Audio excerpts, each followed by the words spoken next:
श्री राधे राधे। भक्तों, सामान्य मनुष्यों का जो जागतिक संबंध होता है, अर्थात संसार से जो लेना देना होता है, संसार के रस का आस्वादन जो करते हैं सामान्य मनुष्य, वो विशिष्ट संस्कार और विभूत संपन्न भक्त लोग नहीं करते। जैसे जब सामान्य मनुष्य बड़ा होता है, किशोर अवस्था में पदार्पण करता है, तो चाहे लड़की हो चाहे लड़का हो, शादी की बातें उसको मन में आने लगती हैं। घर के लोग भी करना चाहते हैं, शादी जल्दी इसकी हो जाए, और उसको ममता अर्थात अपनेपन के ढंग से सोचने लग जाते हैं कि कोई बहुत जरूरी काम है।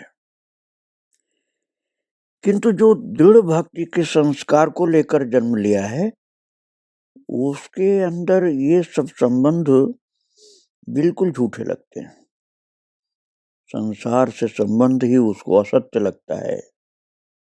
केवल भगवान से ही संबंध उसके लिए सत्य दिखलाई पड़ता है। बिल्कुल यही बात थी माता धर्म जी के संबंध में। जब वो कैशोर्य अर्थात किशोरावस्था में पदार्पण की थी, तो उनके मन में तो शादी की बात बिल्कुल भी नहीं थी, किंतु घर के लोग सोचते थे। इसीलिए उनके योग्य एक लड़के की खोज भी शुरू हो गई थी, किंतु उनके जीवन का अधिकांश तो बुआ चंदन और फूफा के लाड़ प्यार दुलार में बीता था।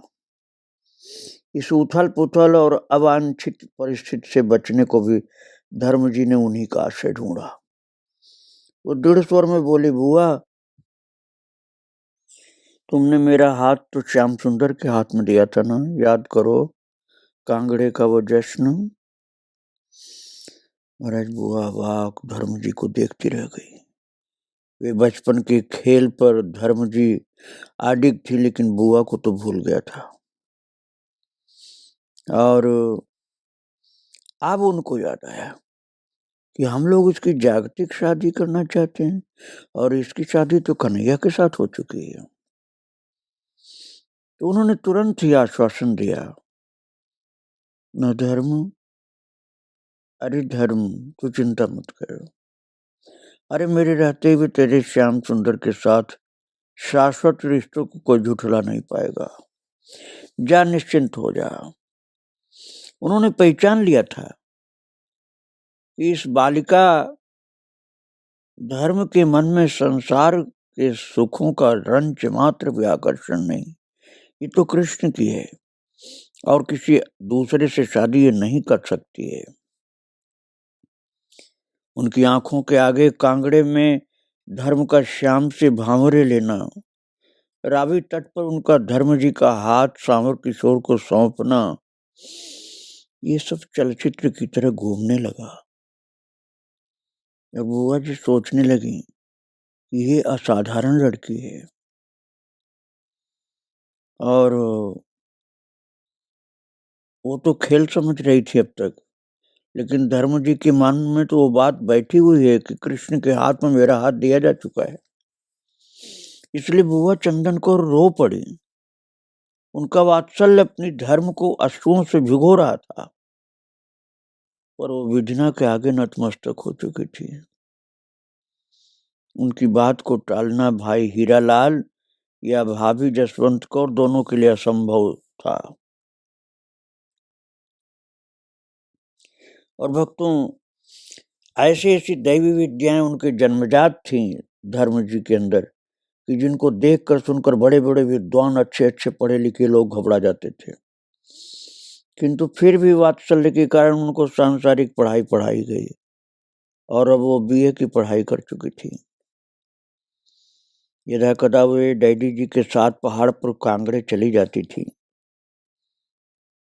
मैं आपको सुना चुका हूँ, मेजर जनरल को वे डैडी कहती थी। तो कांगड़े में धर्मशाला चामुंडा मार्ग पर दाड़ी गांव है। पहाड़ी इलाके का प्राकृतिक एकांत और शांत वातावरण,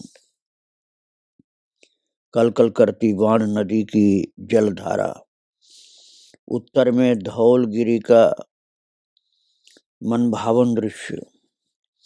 पर इन सबसे बड़ा आकर्षणकारी था वहां का आध्यात्मिक संकीर्तनमय वातावरण, जो संत सेवादास जी महाराज, जिनको अंकल जी कहती थी धर्म जी, इनकी देन था। वही महान सत्संग आप लोगों ने पहले सुन रखा है भक्तों। नाम जप की प्रतिमूर्ति संत जी ने, वही संत सेवादास जी, दाड़ी गांव में संकीर्तन और भगवत चर्चा की गंगा बहाते थे। इसमें पूरा गांव स्नान करके भगवतमय हो जाता था। कांगड़े की इस नीरव स्थली से वैसे भी धर्म जी को बचपन से ही लगाव था, और फूफा के यहाँ ठाकुर जी के संग कई सरस क्रीड़ाएं हुई थी। वो अनुभूतियां आज भी उतनी सरल और सरस थी। उस पर इन सब की इतनी आत्मीयता, पर इन सबसे भी प्रबल कारण था धर्म जी की बदलती अंतर्मुखी मनस्थिति। श्याम सुंदर के और निकटता की प्रबल इच्छा, जो बाह्य जगत से अपने परिचितों से, श्रद्धालुओं से दूर रहने को बाध्य करती थी। इस तरह दाड़ी गांव उनकी उस मनोवृत्ति को पुष्ट करने का धरातल बना। फिर संत सेवादास जी जैसी नाम निष्ठा मूर्ति, डैडी जी जैसा आत्मीय सत्य। भक्तों, वास्तव में डैडी जी ने उन्हें सदैव गुरु रूपा देखा था। वो तो अवस्था में बहुत बड़े थे, लेकिन धर्म जी तो एक कन्या थी, तभी से उनको गुरु के रूप में देखा था, और गुरु रूप में ही उनकी सेवा भी की थी।